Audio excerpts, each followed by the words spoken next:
Hey guys, this is Eric Weingart with Weingart Racing. If you're new to my channel, thanks for subscribing.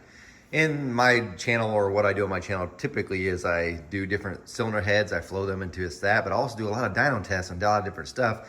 And that's what this video is about. This one in particular is really about using a Dominator carb on a 4500 intake or on a 4150 intake. I've got the dyno results. So both of these are just used as demonstration, these two carbs, so you can kind of understand. But yeah, they were actual dyno tested about 3 weeks ago, and I'm sharing the results on everything with it. So that's what this video will be about. In this video, you're gonna see dyno charts and graphs. And what I do is every time I do a dyno session or two dyno sessions, I combine them together, or just one big dyno session, I combine them and all the graphs, dynos, charts, everything that you want to see. I put it in a book so you don't have to look at it on your screen, and I sell those books. You can go to my website at wengines.com and you can purchase the book. So in this video, you're going to see the dyno charts, and if you're having a hard time seeing it, even the graphs, they'll be in a form of a book. Right now, this one's for sale for pre-order. Probably I'm going to cut that off next Sunday. So in a week from now, I'm going to cut it off, and then I'm going to order whatever has been pre-ordered and 10 extra copies. And that's all I'm going to order.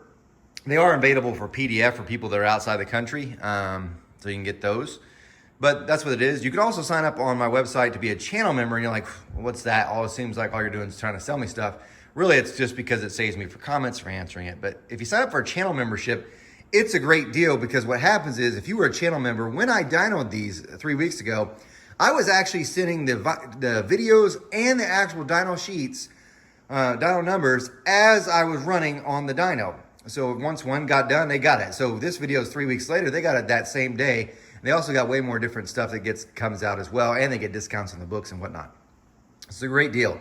If you happen to know anybody that's between the 16 and 18-year-old range, you get the channel membership. They get the channel membership anyway for 20 bucks. And also, this is something I haven't brought up. One of my channel members said, look, I don't know anybody 16, 18 years old, but I'll sponsor 5 people. So if there's 5 16 to 18-year-old kids, email me at weingartnerracing@gmail.com.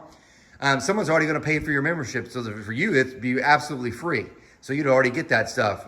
The reason why I give a much better discount to the younger ones is because they need to learn some stuff, and older people, we're aging out, okay? So you might as well teach the younger generation. So anyway, that's the spiel. Let's get to this. So on the dyno, the engine itself is a 406 small block Chevy. It's got Pro Max Project X 215cc heads. They're completely stock. The only thing I had done to them is I took them apart and flowed all 8 ports, intake and exhaust. I also CC'd all the chambers, all the intake ports, all the exhaust ports, just to kind of get that data. That's also in a book. That one's actually already out, so you can check out that information as well. So 406 small block Chevy, Pro Max Project X heads on it. Intake manifolds varies, which we're gonna get to in the video. The camshaft's a solid roller from Urson. It's a really good one. It's 260, 270 duration at 50 thousandths, 108 lobe separation, and it's 685 lift. It has 11.2 compression ratio. We ran it with 91 octane gas, although we did throw in like a gallon of 110, just more for safety. It doesn't really need to be there. Let me see if there's anything else to remind you of.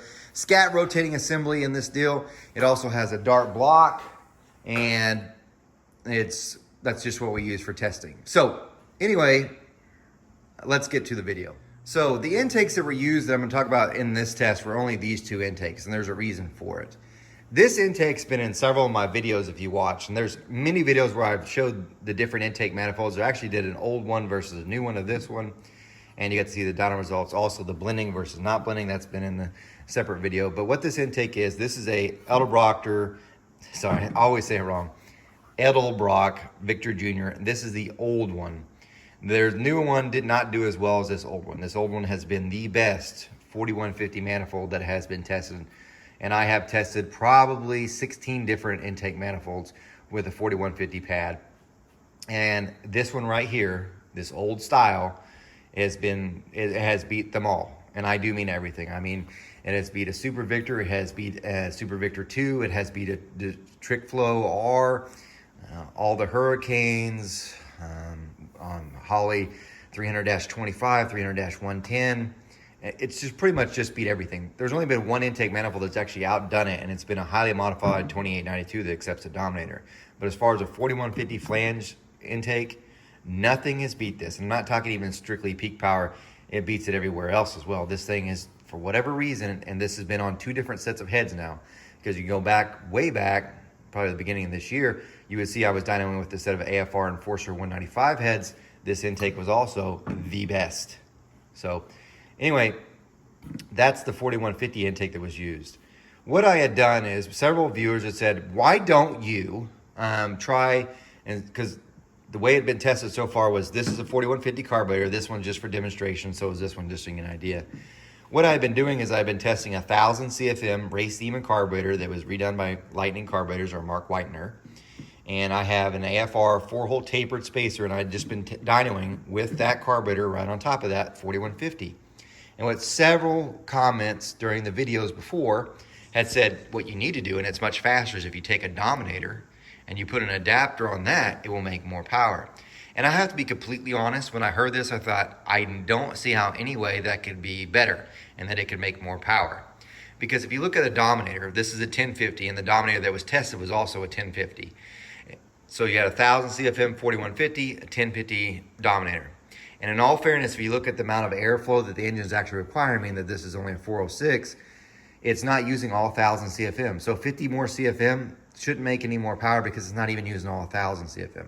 The one big difference between a Dominator and a 4150 is the bore spacing. So if you look how tight the 4150 is compared to the Dominator.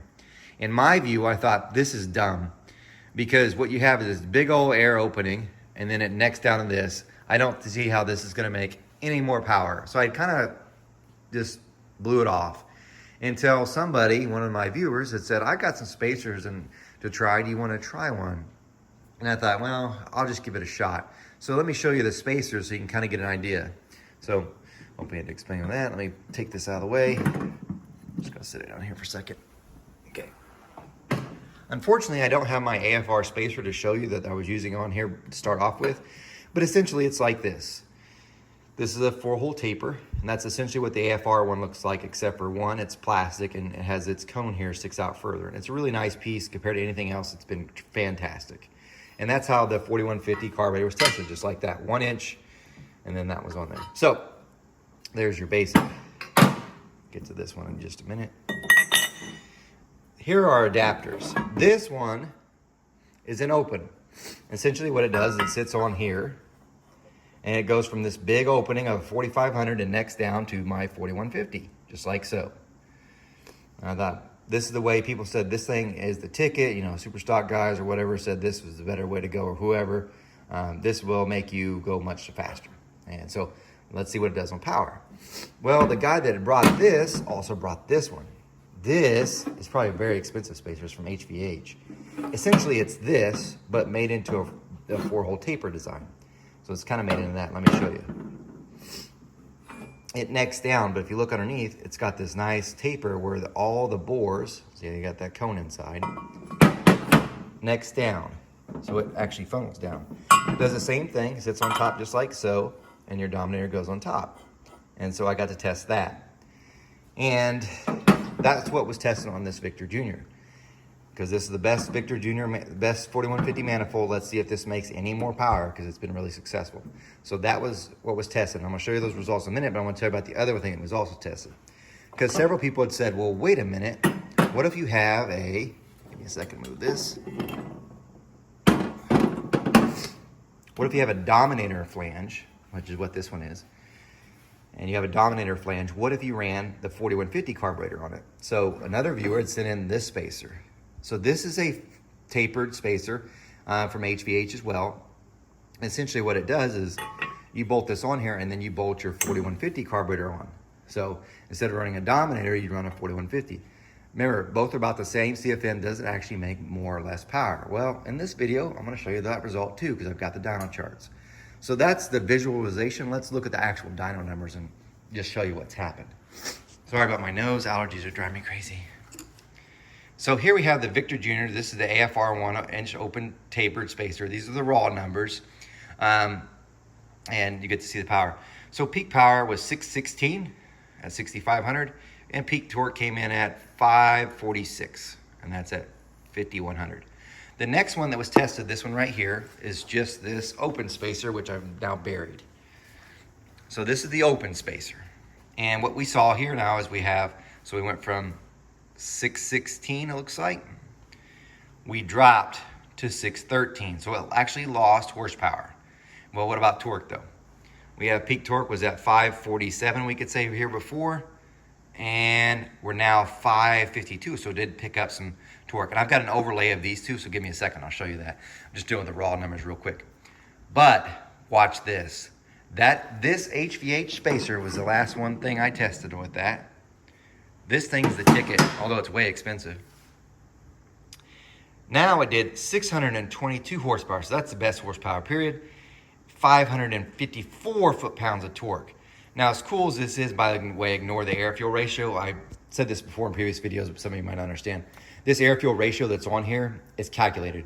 So it's got a fuel turbine that's turning the fuel, and then it's got an air turbine that's turning the air. I'll go ahead and tell you, we were pulling more than 262 CFM.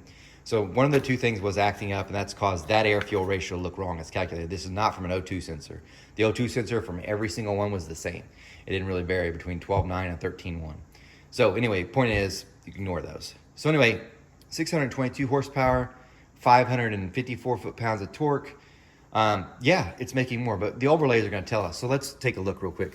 So here's our overlays. Now this one is, we have the black lines of the 4150, 1000 CFM. This one is the red line is the open adapter. So it's not the HVH one, the open one, but with a Dominator. And if you notice, the Dominator actually brings in more torque through here. And you look, it's kind of tracking along, but at peak torque, having that Dominator, even though it necks down, makes more peak torque than it did with the 4150. At the top, which is where I would maybe expect to see something, they're virtually identical through here at the upper range. And actually right here, the 4150 style is better, and that's why you saw a little bit more power with the 4150 and not the Dominator. However, that all changed right here.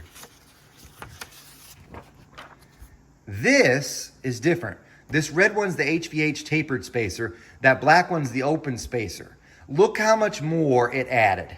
So as you could tell, so this is the open versus the HVH. The HVH added a ton through here and just about everywhere, especially up at the peak. So unfortunately, what I didn't do is print a 4150 versus the HVH. But I'll go ahead and tell you the HVH is superior, and which the camera won't capture it well, but I'll go ahead and tell you right now, that HVH with the Dominator. So the Dominator on the 4150 intake makes more power through here, only like right here, when you look at the raw numbers, only at peak torque right through this part, where does at this port area right here, does the 4150 get close. Beyond that, no, it's better.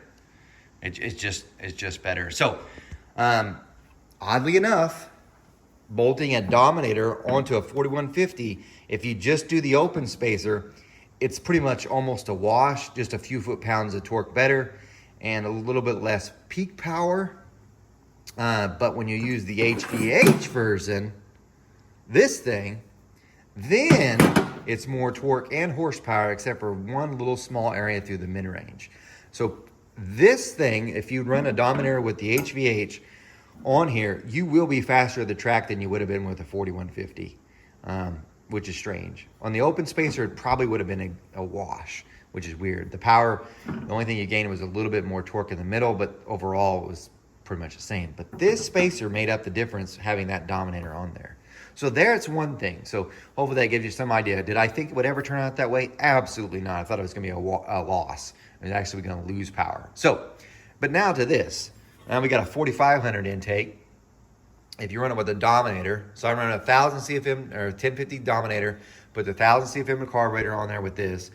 When I did the Dominator on there, it did have a 4-hole tapered spacer like this, but for a Dominator. So let's get to that. This is what it did with the 4150. Oops, wrong thing, didn't I? Nope, that's the right one. This is what it did with the 4150 carburetor, 1000 CFM on the Dominator flange, 597 and 527 foot-pounds of torque. But that really don't make much of a difference because that's just some raw numbers for you. This will tell you the bigger picture. There you go. This black line, that's the Dominator. The red line's with 1000 CFM 4150. I don't have to tell you, it kicked its rear.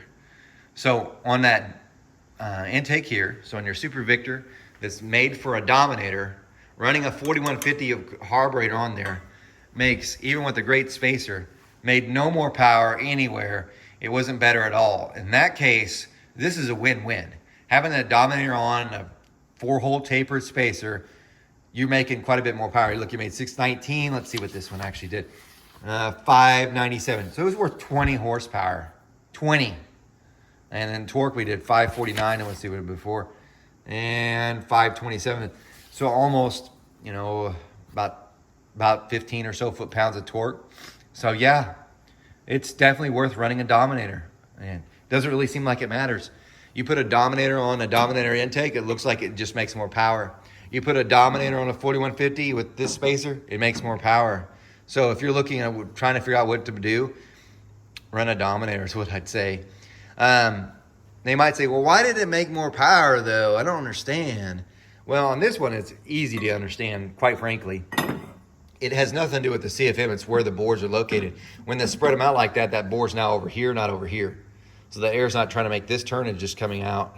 Much better to have them spread apart. That's why the Dominator is much better.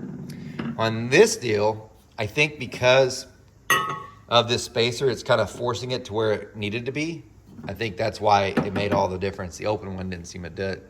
So, oddly enough. Anyway, hopefully you got something out of the video. Guys, remember, I'm no Superman. You guys take care.